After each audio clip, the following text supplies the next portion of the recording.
Welcome. 5, 4, 3, 2, 1, and welcome to the 72nd episode of the Korea podcast. I'm your host, Jack, located here in Ulsan, South Korea, the southern part of the South Korean peninsula. The Hagwon, the Korea podcast is a podcast that talks about anything and everything related to living, working, and visiting South Korea. We talk about starting businesses, running businesses. We talk about life here. I try to get on as many guests as possible. This week, a guest was supposed to show up. I was hoping to have a guest on to talk about the topic, but unfortunately he wasn't able to join us today. But nonetheless, we're going to continue with the topic because it's timely, and the guest will be here in any case in 2 weeks' time, and so we'll still be able to talk to him about some of the things that prompt me to make this podcast on this particular topic.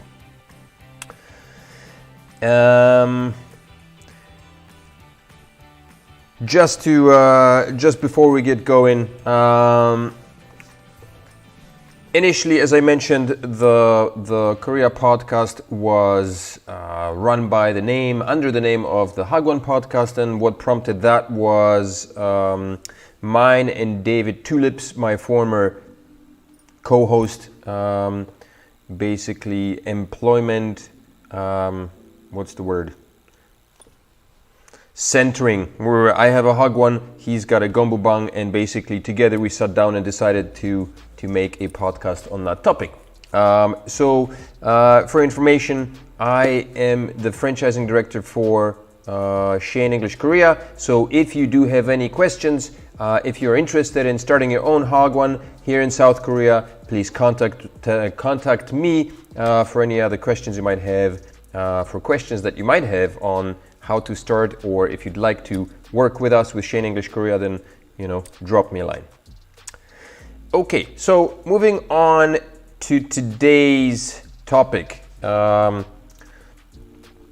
We've got actually, before we move on, there are a few people in the chat. I believe they're still here. Thank you. Whoa, sound just kind of went bloop. Okay, maybe that's, I hope, high cost, sorry, I don't know. Brenda's here. Hi, Brenda, and Sheila's here, I hope, still.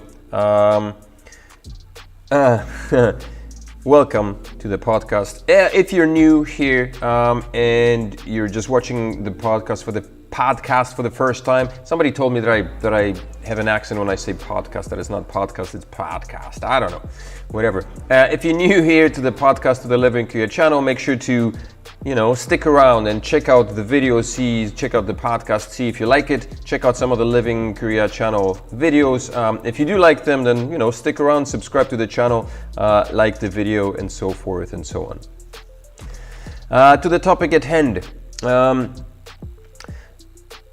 I wasn't sure really how to approach it, what to start with today, to be honest, because, well, there is the thing that prompted me to start to do the podcast on this particular topic, and then there is another article that I found that I thought might be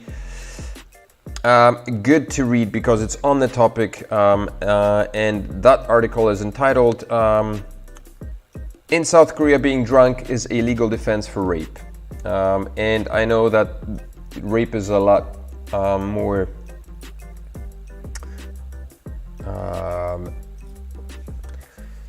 it's a lot, what's the word? It's a lot more violent act than harassment is, but it seems from the sources that I've read, and I don't know enough, about Korean law on that topic, but it seems that in many cases, harassment, sexual harassment and rape tend to be handled or dealt with equally, which is not right, because so I've got this article. Let me switch over to it. No, okay. Let's start with the quote with what prompted me to do this podcast here. Okay. So this is just a second here. Okay. As you may have heard, it's on the news. Seoul mayor has been found dead in the mountains, and apparently here in Korea, and apparently some claim that this has been prompted by the news publishing articles about alleged sexual harassment that occurred between him and I don't know, his secretary or something like that. So I saw this explanation by Ryan Estrada, who happened to have drawn a caricature of the mayor prior to him being found dead. And I guess he received some messages from people warning him or letting him know that, you know, this is kind of a sensitive topic, sensitive issue for him, might be, and for the following reasons. So Ryan wasn't able to make it today, but he will be here on the podcast in 2 weeks' time, and hopefully we'll be able to talk a little bit about it more. I believe Ryan is a journalist, he's a writer and publicist here in South Korea, so he's a lot better read and a lot more in touch with the Korean news and what's going on and how things are dealt with than I am. But let me just read to you what he wrote and what caused me to want to make that podcast on this particular topic.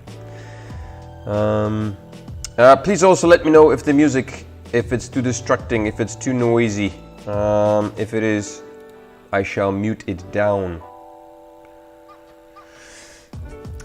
So the post reads, people have been messaging me because a guy I drew in a comic, Seoul Mayor Park Won-soon, went missing yesterday and was just found dead. It's a complicated story that stems from a lot of the things we learned researching our book, and that is very difficult to really report on all the aspects of, or to understand the awkwardly phrased ways reporters are telling the story, but I'll try. Just before he went missing, let me just turn down the tunes. Okay, I think that's a little better, because it's a bit distracting to myself even. Just before he went missing, a complaint had been filed against Park by a secretary for repeated sexual harassment and assault. As much as I love Korea, the way it deals with these issues is reprehensible, and a few things contribute to that. First, the crimes against reputation laws. Due to the vague wording, publishing anything which damages the reputation of others, even if it is true, could lead to 7 years in jail. That's called defacing or losing face. I've mentioned this in the past. If you haven't read about it, Asia has, there is this concept of losing face in Asia, and that's basically being shamed, I guess, in English, if you wanted to put it in the Western words in English. It's being shamed in public, publicly shamed. And people will go through great lengths to avoid losing face, from lying, from telling white lies, from avoiding telling the truth, or from simply even avoiding answering questions that they've been asked. If they have a sense that their answer may lead to them losing face, people will go through great lengths to avoid that happening. In this case, crimes of reputation laws, right, published wording, 7 years in jail possible. Brenda says, very interesting topic. Yeah, it is. It's bizarre. I personally made a video just a few months ago. An incident that happened to us. And I can't really discuss the details, but basically it involved another party. I made a video about what happened. I mentioned what happened. I didn't mention the actual party, but I did mention a place within which they have moved, and lo and behold, within a couple of weeks, I've received a letter from a local law office saying that I needed to take the video down, or I would face basically persecution. I would have to go to court based on that video because I potentially was endangering the person's business by having that video released. Like I said, I did not mention the person's name or their business. It was simply a video within which I stated what occurred, what transpired, and I kind of hinted at the location of that particular person without actually giving out any names. And yet that was enough for that person to file a complaint to a legal office. And so that video was taken down by me. Moving on. It's even worse when your statements dishonor the dead. So not only is it bad to deface people while they're alive, it's even worse. It adds to insult to injury, I guess, so to speak, when the person's dead. This means that it is nearly impossible to hold people accountable if the legal system fails victims, which it regularly does. The other big story out of Korea recently is that the man who ran the world's largest child porn site got the same sentence as a man who stole 18 eggs. I'm not sure if any of the viewers are familiar with that. I don't know how accurate that is, but I guess, like I said, Ryan was doing his research. I assume I'll be talking to him in 2 weeks' time, so hopefully we'll get more information on that. But I guess he was working on a book that he's putting together, and so he was doing his research. But just a few months ago, there was a man who was caught here in South Korea, and apparently he was hosting a massive child pornography website, collecting child porn from all over the world, and it was based in South Korea. And so this fella was caught, put in jail, but as it says here, his sentence was is equal to that of a man who stole 18 eggs, which, whatever that sentence may have been, it must have been preposterous. Or preposterously small, I guess that's what I was trying to say. A big factor in this was that the police were so brutal in the 80s that they were defanged and made to focus on conflict resolution instead of punishment. This is something I very much support, but it was handled in a horrible way here. If there is a disagreement between two people, the cop's main goal is to resolve it without filing a report. For example, if there is a drunken fight, the cops will push the guiltiest party to apologize and offer a few bucks to the other party to drop charges. This can de-escalate situations if it's a disagreement, but the most consistent feedback we got from beta readers of our book was that the embedded misogyny in this system massively harms women because they often treat assault and rape accusations the same way. So this is right. Sheila is saying the system is biased. Right, exactly. That's what Ryan is saying here as well.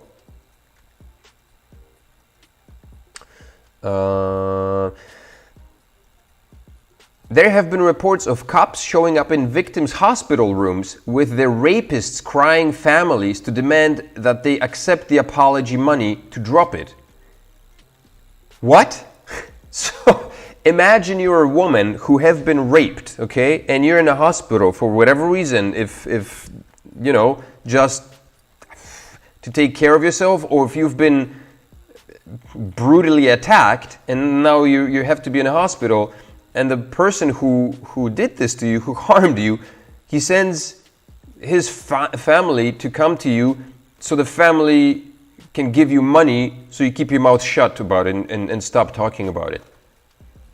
Wow, eh?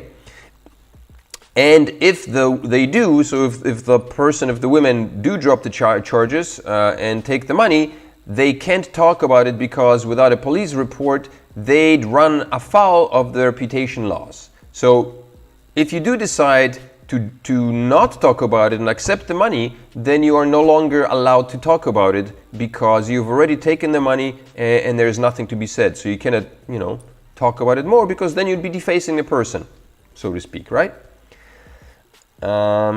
This means that anyone who can afford it can repeatedly commit these crimes, have police assistance in covering up their crimes with zero paper trail. That makes standing up against someone in power is terrifying and unbelievably brave. That makes standing up against someone in power is terrifying and unbelievably brave. This is where I have to be careful about those defamation laws. But in the abstract, with all that stacked against accusers, if some with so much political power, they're a front runner for the next presidential election, is scared of an accusation, it must be serious. Another fun fact. Apparently, if the suspect is in a sexual assault case dies, the cops are required to throw the case away. So back to reported facts. Mayor Park was accused of repeated sexual assault, left his family a note that sounded like a will, turned off his phone, disappeared into the night, and was found dead. That's all we know. And that Korea has a lot of work to do to fix these issues. Books may not be banned, but speech is. And unfortunately, that inability to speak out often hurts the people who need protection the most. So this is the bit that prompted me to make this podcast. And last minute, I contacted Ryan a little while back. He wasn't able to show up here today, but like I said, he said he will be here in 2 weeks' time, so we'll be able to talk to him then. But since we're on the topic, the next article I found, actually this is posted on Korea for Expats, and I guess it's maybe a good timing to talk about what constitutes as harassment. And I found two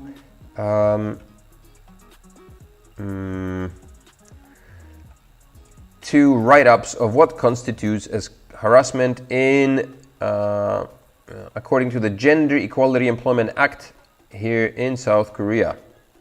Let me just transition to that and we'll get into that a little bit more.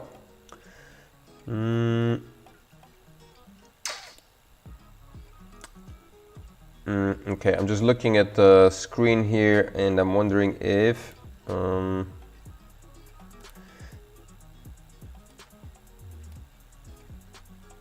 maybe this scenario would be better.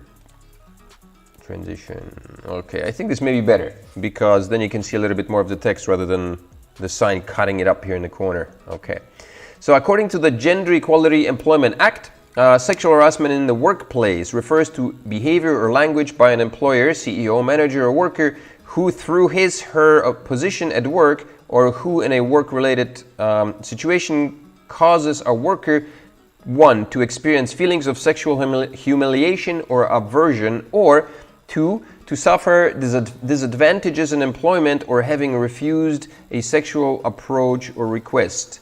Penalty: an employer who commits an act in violation of Article 12 shall be punished by an administrative fine of up to 10 million won, which is not horribly expensive, I guess. It's so weird. It feels strange talking about it. Personally, I don't have a lot of experience with it, but the reason why I've wanted to talk about this here, this is the sexual harassment in workplace. I do have a story or two on that topic to which I will get to, and it's a personal story, so I will get to that in just a second. According to the GGE Act, the intent of the accused harasser does not determine whether his/her language or behavior constituted sexual harassment, but rather the subjective feelings of the victim, how he/she felt following what was said or done.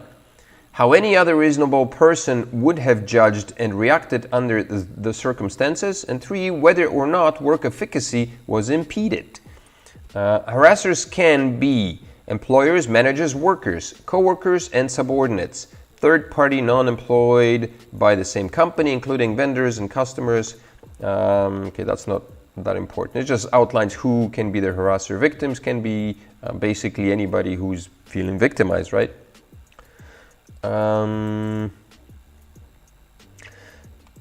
The other one, importance of education to prevent sexual harassment in university. So this is a sexual harassment and sexual violence by SNU, Seoul National University, Hanyang, I think. Hanyang University posted this for the students to follow. And it's worded in an interesting way. When I was reading it, it kind of made me think about how much work there still needs to be done. Okay, so here we go. Yes, visible, okay. Many of you will strive to share joyful and meaningful experiences with your beloved ones, your friends, and fellow students in your department at social occasions, in classrooms, and in your laboratories. But not all relationships and meetings turn out to be pleasant experiences. In particular, sexual remarks and actions can be even trickier. Moreover, in our society still remains gender stereotypes and double standards. So it's I think for the most part, the educated Koreans are pretty well aware that there are gender stereotypes and double standards, and I guess it's worldwide and a lot of nations equally so, but well, let's continue. Sexual remarks and actions asserting one's own desires before others, intentions without adequate communication and consideration of others' feelings could be very unpleasant and insulting to others. In universities, sexual harassment and violence can be especially disruptive since it can cause a victim to avoid any activities concerning their school, work, and club activities, which in turn hinders normal campus life. And it seems like this is written in a way as to avoid uncomfortable situations for the university, not so much for the individual who may be experiencing these things, who may be going through some serious issues after having been harassed. This is rather to say, please don't cause troubles on the campus because we do not want to deal with it. That's kind of what it feels like. We can make our campus life more exuberant and less discriminatory by paying attention to what sexual harassment is, what connections sexual harassment and our daily lives have, and what we can do to change and prevent it. Then the article goes on to talk about what sexual harassment is, and I don't want to read it because it's quite lengthy. If you would like, I will post it right now. I'll send it in the comment section here so you can read it. Here we go. Oh, no, I haven't sent it yet, have I? Here we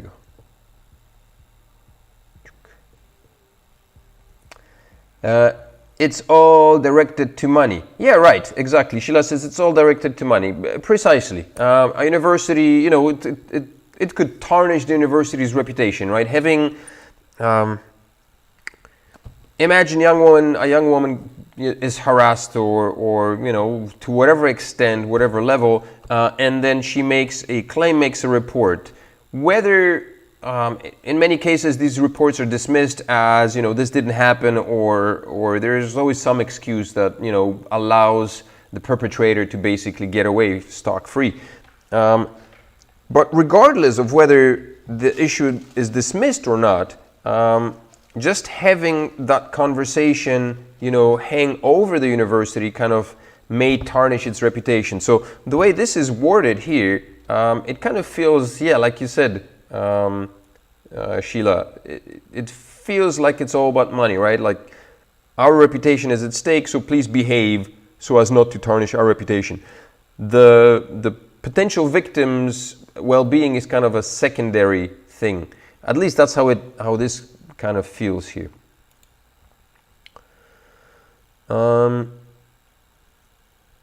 Hanyang this. I am what is Division of International Studies. Division of International Studies. I found this other article written by, I guess, a student at the Hanyang University of International Studies. I would like to read that as well, because it comes from a young man, and this was written in 2020. At least the website is listed as dated 2020. So, give me just a second here.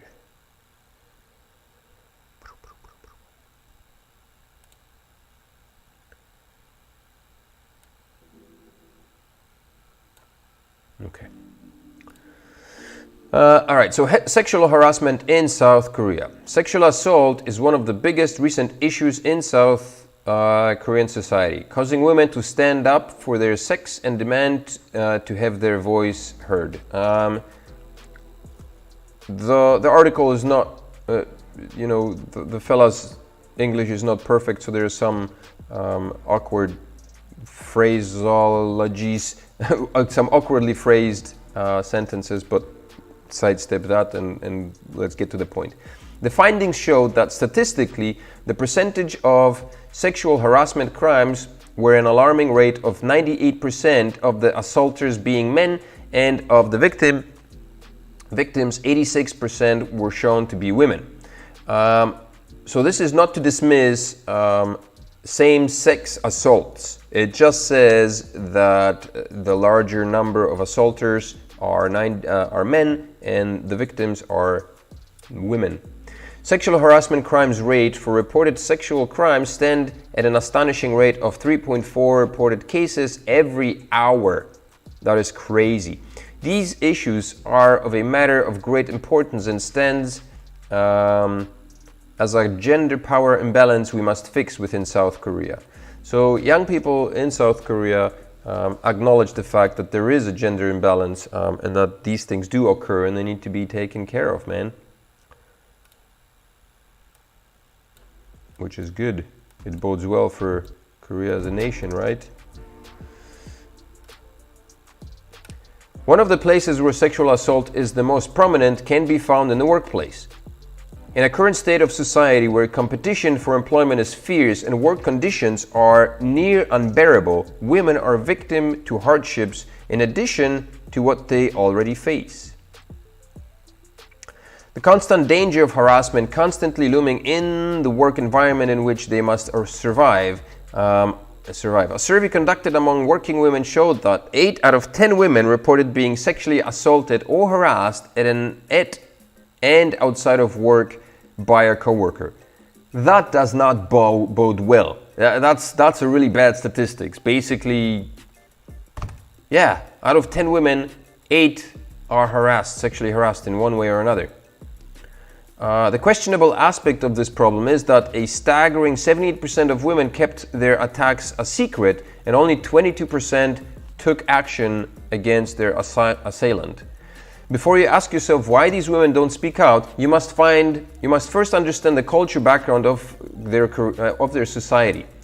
Korean history is deeply embedded within Confucianism, where hierarchy dominates over everything. This mindset encourages a male-dominated environment and restrains women from speaking out and telling the truth. A few months ago, actually last year, I made a video about why Korea is better than China. The video, and in that particular video, I addressed the topic of Confucianism and how outdated the philosophy is, and it's not the best when it comes with regard to women.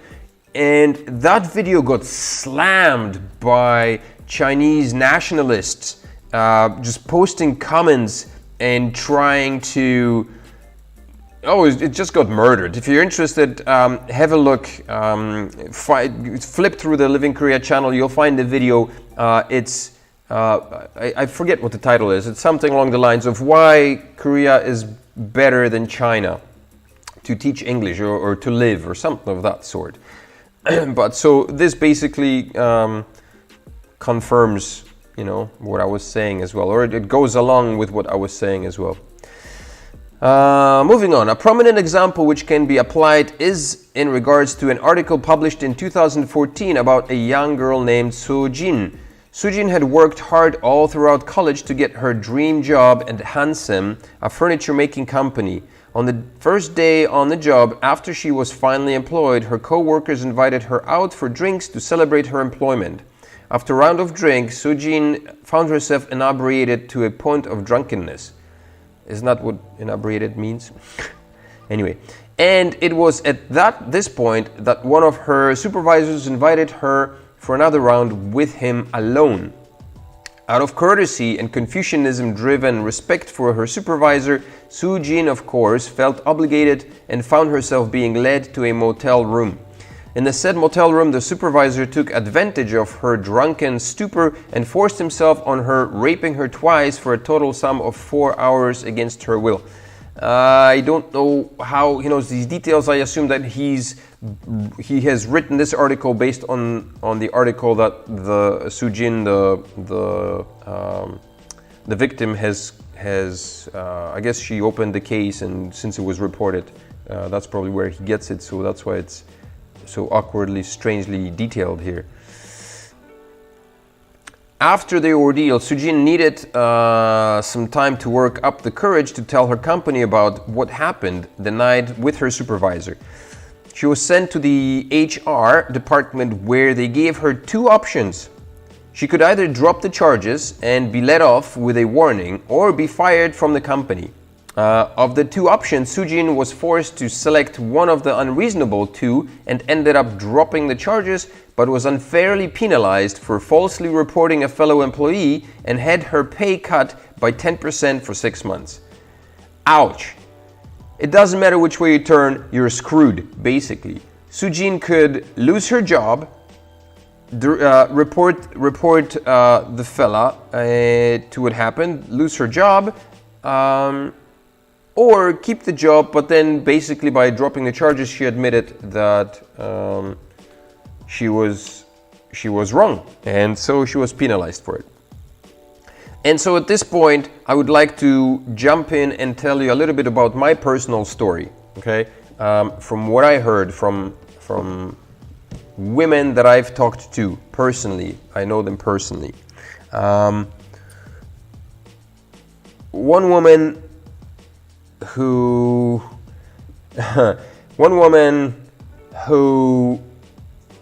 worked in a male-driven environment. Basically, you know, she aspired to become her own boss, and she wanted to open her own business in that particular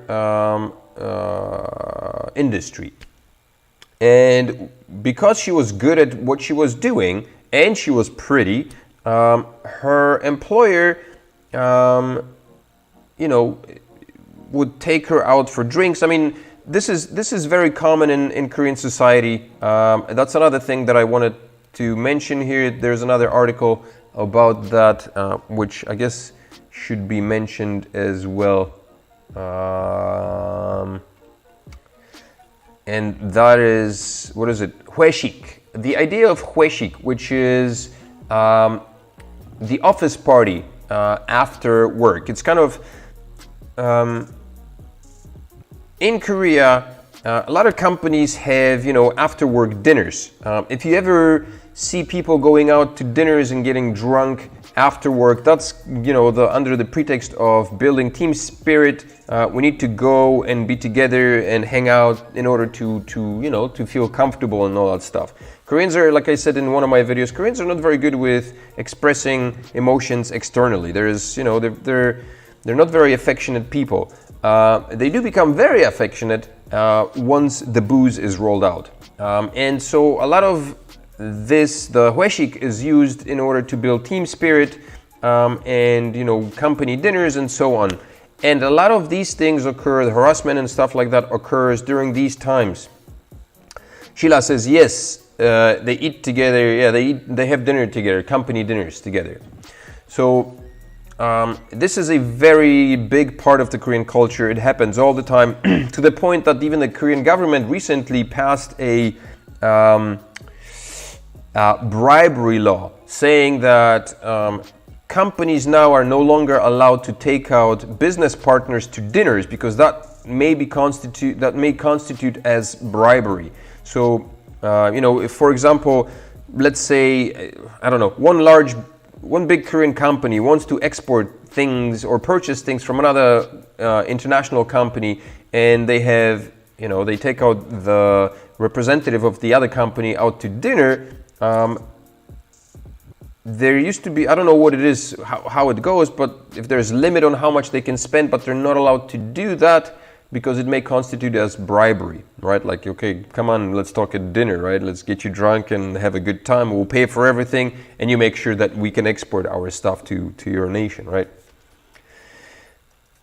So that's hueshik. The big part is companies going out and drinking. And so the person that I know was very good at what she was doing, and she basically told her employer that she would like to become her own boss, right? She was talking to him about that. And in her own words, he told her that there are only two ways in which a woman can become her own boss in that particular industry. The first, she's fabulously rich, or she has enough money to pay her own way and basically open her own business. And the other one is to sleep with her present boss. And that was basically him telling her, if you have sex with me now, then I will make sure that you become your own boss, and then you will go, wherever you want to go in terms of your career here at this company. Which is unheard of. Like, that's crazy. That's crazy. When I heard that, I was extremely angry. I was like, what the? Yes.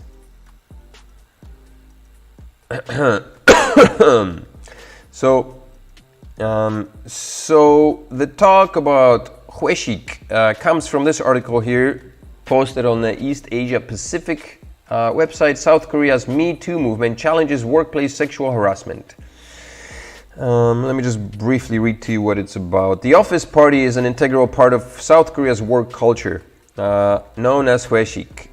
These after-hours dinners, paid for by a boss on the company credit card, also include rounds of drinks and are often followed by hours of singing together at karaoke parlors where alcohol continues to flow.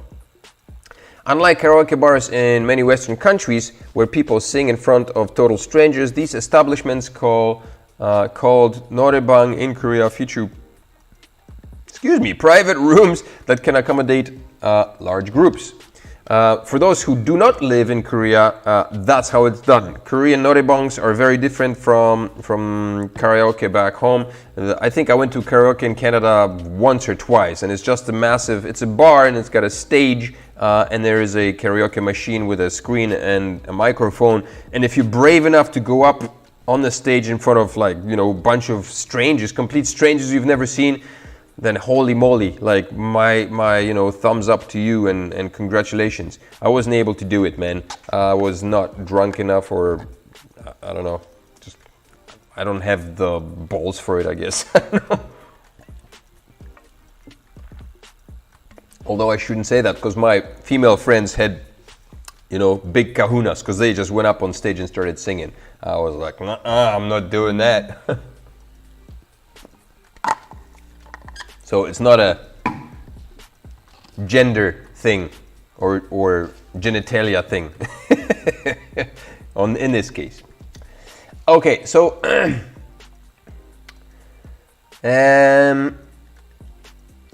however, while these outings are meant to build team spirit among colleagues, the close proximity of co-workers inside these singing chambers, combined with a copious amount of alcohol, makes some female employees feel unsafe.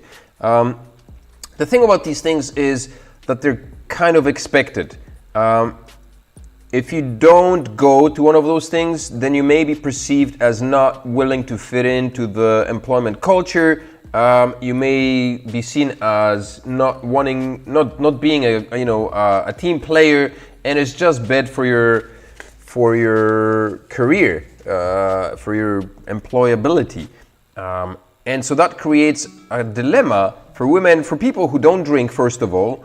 Drinking is kind of, oftentimes, there's a lot of peer pressure to drink, okay? And if you're a woman, and let's say you don't want to go, maybe you want to go home, maybe you're tired for whatever reason, you don't want to drink, but yet you have to, you're made to, because if you don't, then that might affect how people or your boss perceives you in the workplace, right? So it's an icky situation. It ain't cool, right?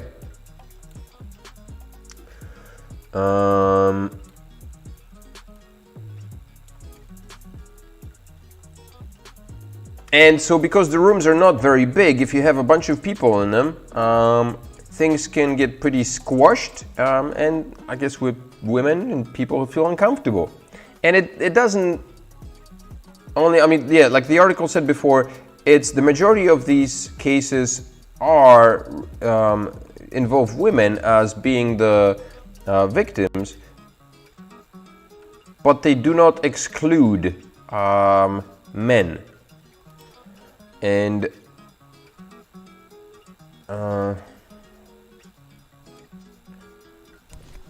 so here's an article that was published by the Korea Herald.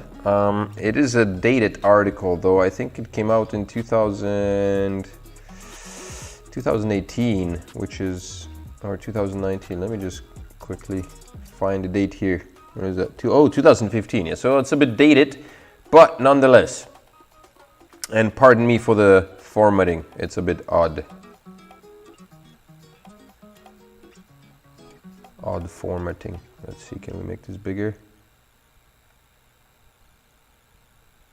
Okay, a wee bit bigger. Yeah, okay, that's a little better. Okay.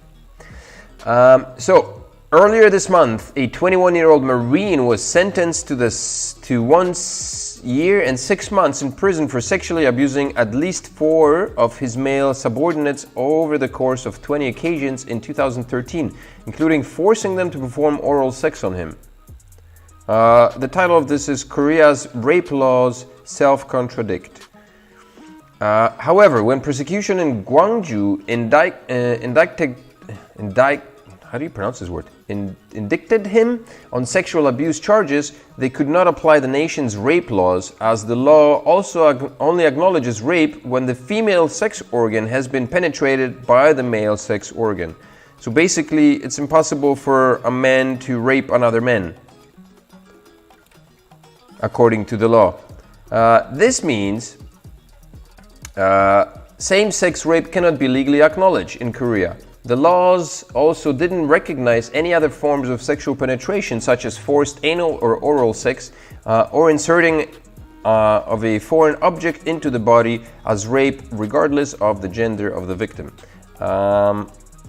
So I'm not going to continue. This is just to kind of portray the limitations of Korean law and why it may be problematic and needing of a lot of work in the future, in the upcoming months of the future of Korea.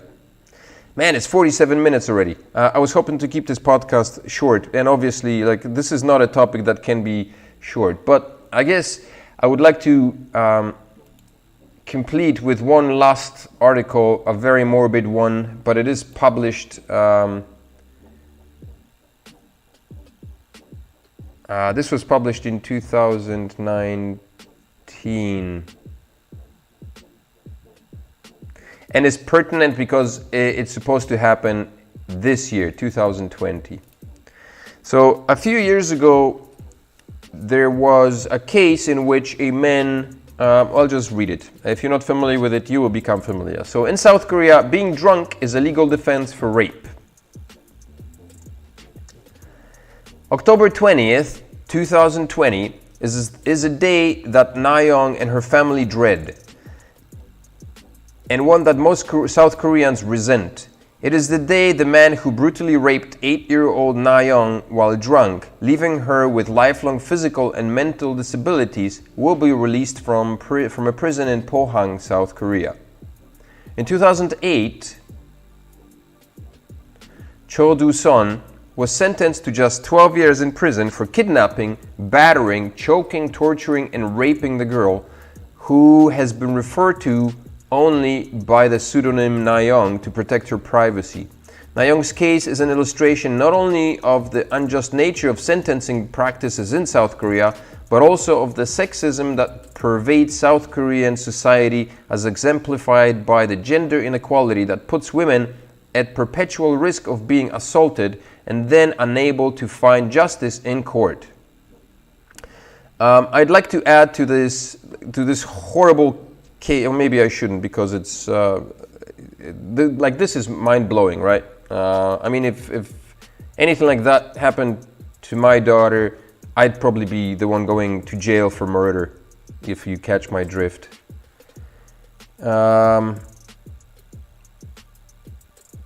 Court documents paint a deeply disturbing portrait of the case. After kidnapping Na-young, I'm not gonna. If you'd like to read, I guess it goes into details, so I'm not gonna read it here. I'll just post the article in the comment section. If you are interested in reading it, please go ahead. I will not read it here because maybe that's not the point of it here. And again, maybe it's too much. But I would like to go quickly and off topic, or on topic, but off this particular topic, but also of the sexism that pervades South Korean society, as exemplified by the gender inequality that puts women at perpetual risk of being assaulted and then unable to find justice in court. The video I was referring to earlier, for which I had received a legal warning, was in relation to an incident that my wife experienced. And basically, as a woman in Korea, there is a hierarchy, right? There is a hierarchy in Korea that states that older men are more important than younger men, who are more important than older women, who are more important than younger women. Basically, that's the hierarchy. My wife found herself in a situation, in a confrontation, so to speak, between three men. And while things were agreed between her and another person, another man.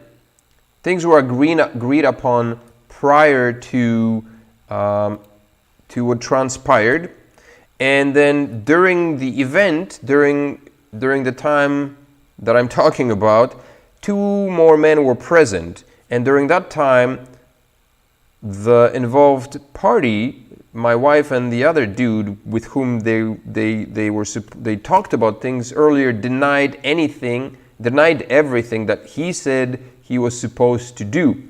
And basically, all three men turned on my wife and, called her a liar and basically defaced her in front of everyone. She was furious, but there was nothing she could do because there were three men basically calling her a liar based on the opinion of one other man. Nobody took her side. Nobody said, wait a minute. Well, there's two of you. There are two parties. One party saying this, the other party saying that. So who do we believe? Immediately, the two men jumped in favor and in backing of the other guy, who basically said that my wife is a liar, and there was no question that she was a liar based on what the man said. And that's how it works in Korea, unfortunately. And I'm not saying that all men are like that. This happens in all situations, but I personally have experienced enough to see enough, and I yet need to see proof of things going in the other direction, of things happening otherwise. So yeah, and all this on the topic, as I mentioned earlier, all this podcast was brought on by the post that I read earlier in Facebook. which I guess I will not talk about in details because, like I read, things become even worse when we talk things, when we say bad things about people who are dead. Say nice things or don't say anything at all is the motto. And that's unfortunate. Sheila says, yeah, same here. I have seen many fights similar to that. Right. And it seems like, well, it doesn't seem. It is always the case where women are the liars or women are the ones who are guilty, right? Whether that's true or not, and in some cases I'm sure that is the case, but regardless of whether that's true or not, it always falls on that side, that women are the liars or women are the guilty parties, which is infuriating when it happens. I guess maybe to conclude this podcast, I'd like to say that bullying of any kind is despicable. It's sickening. There were cases of that happening in South Korea with the pop culture, with stars. This happens on all levels, and Korea has a serious problem with bullying and with just people being mean and selfish to other people. Just today, I read a post by a person. I think it was Sheila. Wasn't that you, Sheila? On your YouTube channel. Somebody left a nasty comment for no apparent reason, no other reason than just to be nasty. What was the purpose of that comment? I have no idea. I read the comment and I was thinking to myself, what? Why? What was the point of it?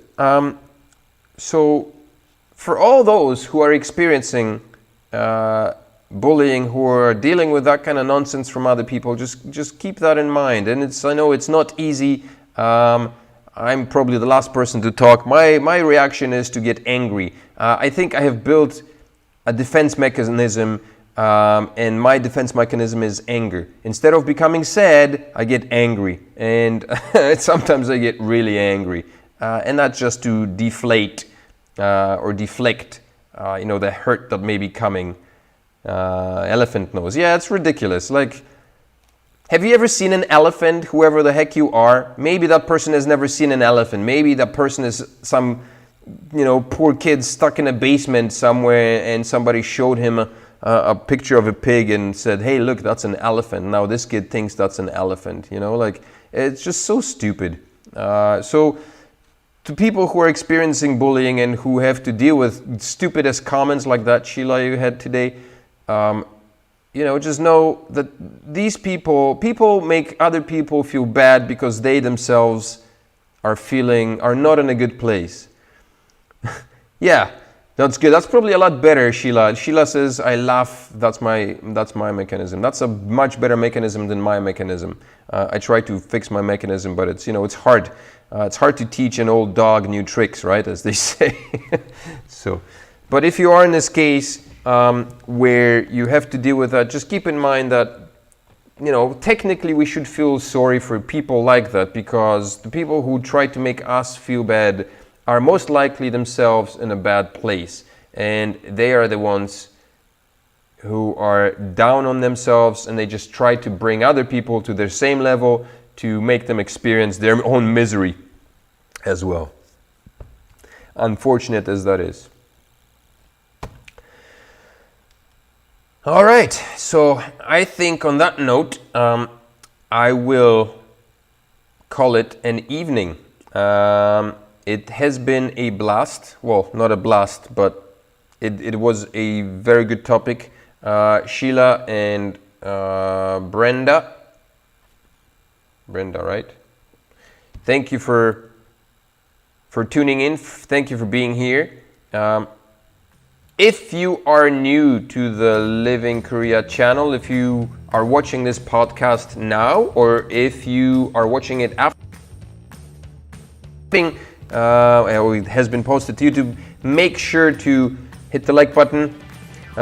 You too, Sheila. Have a good night. Remember to hit the like button. Subscribe to the channel if you haven't. If you're watching this video after the live. Check out our other videos. Check out the Living Career channel. And next week I have a guest. Lindsay Murray is going to be here, a long-time expat, once upon a time living in South Korea, currently living in Saudi Arabia, in Riyadh, I believe. So we're going to get a view of the differences between South Korea or teaching ESL in South Korea and Saudi Arabia. And it's a very good opportunity for me because I've always been interested in teaching in Saudi Arabia. Never really, got to it. This was like years before, but I was always interested about what it's like. I've heard bad and good.